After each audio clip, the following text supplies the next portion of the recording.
Eh bien bonjour à toutes et toutes les amis, comment allez-vous? Ah bah écoutez, ça va super bien. Et aujourd'hui, on va enfin parler d'un film que j'attendais depuis maintenant juillet, depuis son premier trailer. Halloween Ends, fin de la trilogie entamée en 2018 par David Gordon Green. Gordon Green, pardon, qui a réalisé Halloween 2018, qui est une pépite incommensurable, qui revient avec le genre horrifique pure souche, véritablement, des plans séquences en veux-tu, en voilà. Vraiment, le Halloween 2018 est une suite directe à celui de John Carpenter de 79. C'était déjà très osé à l'époque de faire ça, mais le pari a tenu, le film est très bon. Nous avons eu ensuite en 2021 Halloween Kills, que j'ai trouvé aussi vraiment très bon. Hein, voilà, un Michael Myers sans froid, avec des meurtres en veux-tu, en voilà. Je me souviens aussi de cette scène avec le... Voilà, hein, vous voyez de quoi je veux parler, évidemment. C'est pour toutes ces raisons que j'attendais impatiemment Halloween Ends, après un Halloween 2018 extrêmement bien, un Halloween Kills un peu con mais très bonbon. Eh bien, Ends, c'est la fin de cette trilogie. Alors, comment ont-ils fait de ce dernier chapitre de cette trilogie ce film bon ou pas bon? Justement, on va y revenir eh bien, dans cette vidéo qui va pas durer 10 minutes ou 15 minutes. Non, ça va durer un petit peu moins longtemps que ça parce que franchement, j'ai pas grand-chose à dire. Alors oui, premier point, j'ai vu toutes les mauvaises critiques depuis mercredi qui s'abattent sur le film, et je trouve personnellement que c'est un petit peu injuste parce que bon, ok, le film il est un petit peu bas de plafond par moment, un petit peu grossier, mal écrit, mal amené. Il y a certaines choses, tu te dis ouais bon bah ça va se finir comme ça, Cory. Voilà. Et donc, il n'y aura pas de spoil dans cette vidéo. Mais pour ceux qui ont vu le film, Corée, bon, au bout de 10 minutes, on comprend dans quelle direction il veut aller. Et d'ailleurs, c'est, je trouve, un peu dommage. Parce que, bon, vu de la fin de ce film, je ne dirai rien, sans spoil, qui va être...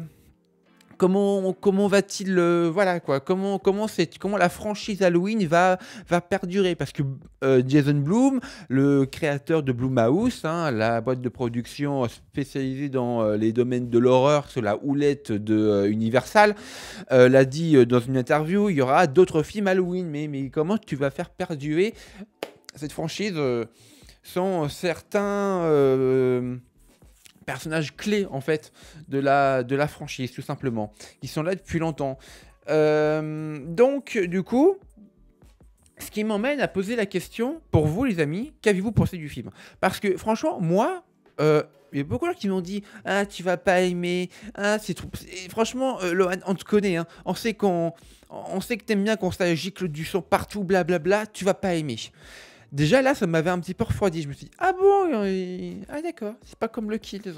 Et effectivement, non, c'est pas comme le Kills. C'est dommage. Mais je trouve que par rapport à la fin de Kills, bah, ça coule de source en fait. À la fin de Kills, rappelez-vous, il se prend... Enfin, il se fait marave la gueule littéralement par la communauté d'Haddonfield, Michael Myers. Donc, dans ce film-là, il est extrêmement vieux et affaibli. Il est limite à la retraite, en fait. Vous voyez ce que je veux dire? Et donc, du coup, bah, forcément, il va plus voir grand monde. Il va pas sortir de sa tanière, fondamentalement. Et ce qui est assez intéressant et bien mis en avant, c'est que Laurie Strode est passé à autre chose. Et donc, bah, du coup, ça fait que Michael Myers s'affaiblit, tout simplement. Donc, il y a tout cet enjeu, en fait, qui est bien mis en scène, qui est bien fait. Donc, voilà, quoi. Après, ce qui ne va pas dans le film, c'est certains dialogues, certaines choses qui sont un petit peu forcées. Ça pousse pour que ça passe, quoi. La relation amoureuse, Corey, Allison... Moi. C'est pas hyper naturel, quoi. C'est au bout de 2 dialogues, viens, on sort ensemble. Ok. Oh, waouh. Ok, c'est un peu bas de plafond à ce niveau-là, quoi. Mais après, le film a des moments extrêmement gore, dont un qui est une apothéose de sang, et là je retrouve l'esprit du Kills. Mais encore une fois, c'est le seul grand moment de ce film qui est montré, qui montre toute sa générosité en fait, hein, par rapport aux Kills, et c'est dommage quoi, parce que le reste c'est que des cuts, tu vois le marteau qui arrive et boum, cut, on passe sur un autre personnage, tu vois pas, tu vois vite fait la fin, une trace de sang, machin. C'est extrêmement dommage. Je ne dirais pas que je suis déçu de ce N parce qu'il conclut extrêmement bien cette trilogie. Je trouve qu'il fait son taf et je trouve qu'il n'y a pas, en fait, tout simplement d'arnaque derrière, parce que je vois beaucoup de gens qui disent ah, c'est de l'arnaque. Oui, Michael Myers met extrêmement de temps à venir dans le film. Oui, il met genre 30 minutes. Oui, la baston, parce que c'est ça aussi le principe du film, hein, c'est Laurie Strode versus Michael Myers. C'est un affrontement qu'on attend depuis 45 ans quand même. Et effectivement, passer un petit peu sous le tapis avec, avec une scène qui se passe dans le noir, dans une cuisine, dans un espace quand même assez restreint, c'est mal cadré, on voit rien, c'est dommage, ça aurait pu être un peu plus... allez, olé, quoi, hein, on y va, quoi, on veut du sang, on veut que ça gicle. Donc, ouais, c'est un peu dommage à ce niveau-là, mais le film, malgré ses défauts, il fait son taf de fanservice, parce que oui, il y a beaucoup de fanservice, il y a beaucoup de plans repompés du premier opus.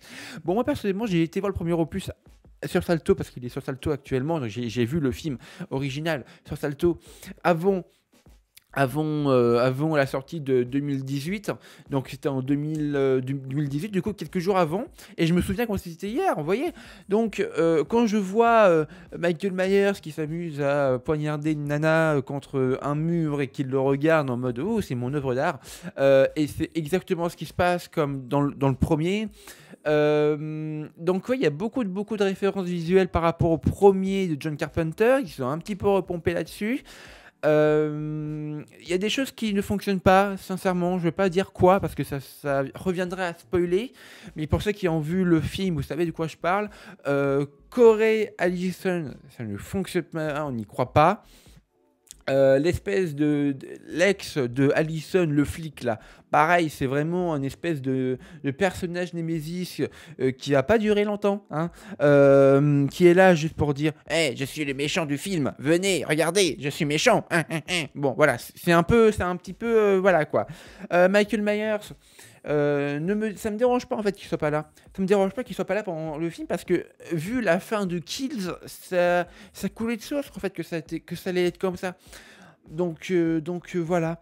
Laurie Strode, parlons-en. Elle m'a un peu déçu. Elle m'a déçu. Non, mais je le dis franchement, elle m'a déçu.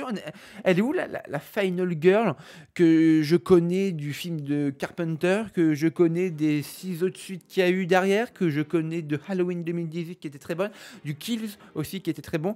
Il est où? On sent qu'elle est là, mais genre ça fait chier les scénaristes. Du coup, ils ont dit bon, on va la mettre. Bah, là, dans le rayon fromage du supermarché, elle va discuter avec machin ouais, en apprenant des scénaristes, ils savaient pas trop quoi en faire et du coup ils en ont fait n'importe quoi. C'est dommage parce que bon, c'est Laurie Strode quand même, hein, c'est toute une génération de gens qui ont connu, etc. Donc bon, voilà les amis. Je sais pas trop quoi raconter d'autre. Oui, le film, pour moi, est une bonne fin de trilogie. Ça a fait son taf, mais c'est rien de plus qu'un film fan service sans plus, quoi. Et c'est dommage. C'est pas très sanglant, c'est pas très vulgaire, c'est plutôt mal écrit, c'est plutôt mal amené. La mise en scène est parfois un petit peu houleuse. Hein, David Gordon Green, bon, on sent qu'il n'y a pas eu trop de budget, quoi. On sent que la Covid est passée par là et que la production a dit bon, il y a le Covid, il faut mieux réduire, et comme ça. Bon, voilà, vous voyez un peu de quoi je veux dire. Bon, voilà les amis, ce que je pourrais vous dire, et bien sûr Halloween Ends, qui fait son taf de fin de trilogie. Mais en tant que Halloween, un film d'Halloween pur et souche, ça ne fait pas peur, c'est mal fait. Voilà, les amis, j'espère que cette vidéo vous aura plu. N'hésitez pas à liker, à commenter, à partager. N'hésitez pas à me dire à vous ce que vous avez pensé dans les commentaires de ce film. Et quant à moi, on se retrouve là dans la semaine pour le reste du Let's Play horrifique sur The Quarry. Allez, ciao tout le monde, c'était The Critisman et passez un agréable mois horrifique sur la chaîne YouTube. Et on se retrouve le 31 octobre à 21h10 pour le Horror in Live, Demon Cage. Allez, c'est parti les amis, ciao tout le monde.